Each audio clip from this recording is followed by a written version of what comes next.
so it ended. A tale that began with my own ill-fated attempt to rid the world of the God-woken.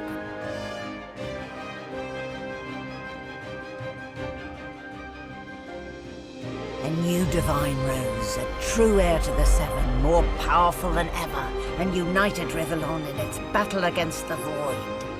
All across the realm he was loved, worshipped and adored. Humans, lizards, elves and dwarves all rallied to his banner. The great allegiance stood once more, but the war continued. From the depths of the Void, the God King still sought to return. As for me, my last hope of ever being freed of the God King's terrible tyranny faded when the God-woken claimed divinity. An eternity of pain and suffering is mine. I cling now to the dream that one day the veil will be sealed, that one day I can be freed, that one day a new God-woken will rise.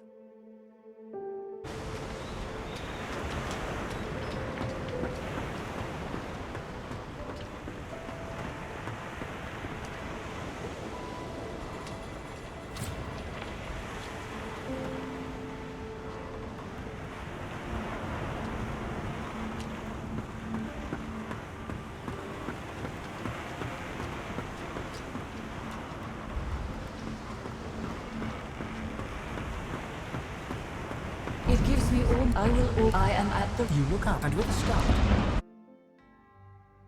War raged on. Arx remained the center of power as the races united behind the Divine. But the Void-woken attacks continued as they did elsewhere. Arx would see many more long years of war.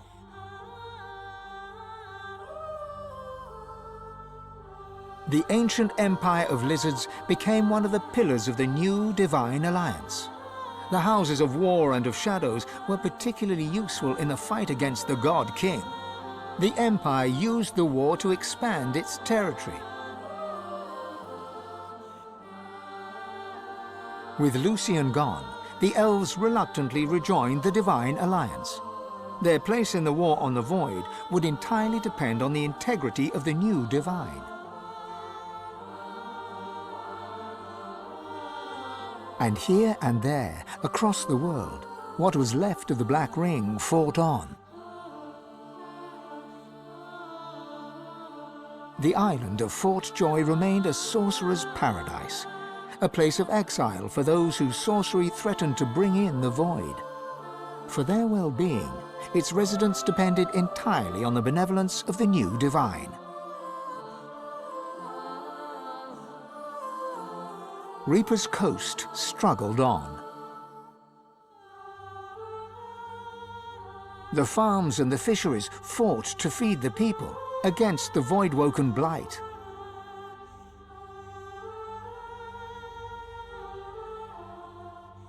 The black pits took fire. The oil there burns still.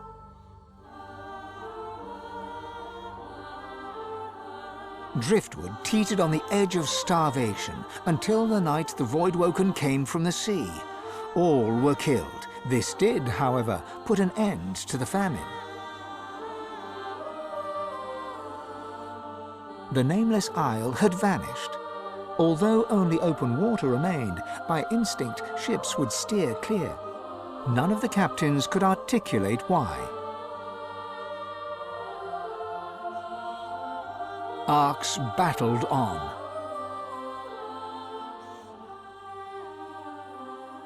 Young Han grew up a warrior and became one of the Alliance's greatest generals. But even he could not win the war.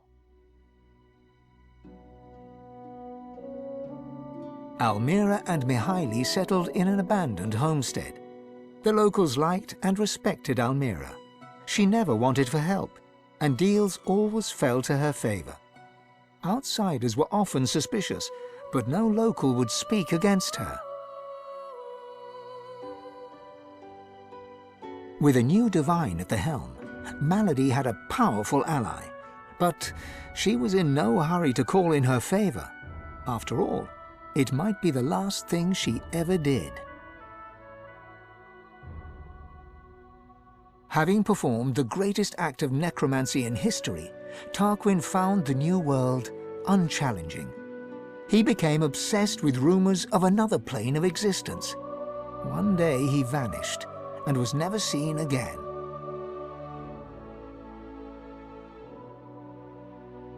Ahu the wizard served the new divine with honor, wisdom, and an at times unnerving feline elegance. The undead priestess Gratiana remained in her sanctuary, happy to wait for the war to pass. She was troubled only by the silence of her goddess. Changed by his experience with the Godwoken, Mordus proved a useful tool in the fight against the Void. The Alliance quickly learned to keep him away from ordinary soldiers for the sake of morale. Sahala sought to strengthen the Elven alliance with the new divine. Her powers of sight proved useful in the ongoing war against the Void, but she could never be sure that the new divine trusted her. Tova, her mother, was Sahala's most trusted warrior.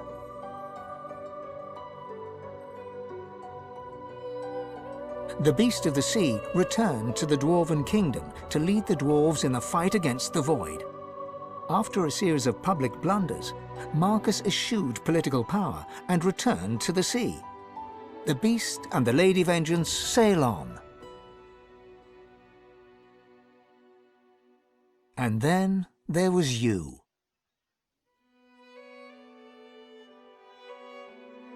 And you, the Red Prince, the Lizard Divine. What did you do with your power? What kind of divine were you as the world battled on? Did you show mercy or strength? Did you sacrifice others as Lucian had done? Did you regret becoming divine?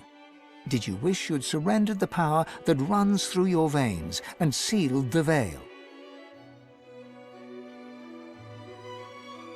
Only you know the truth. Only you know if you atone for your sins.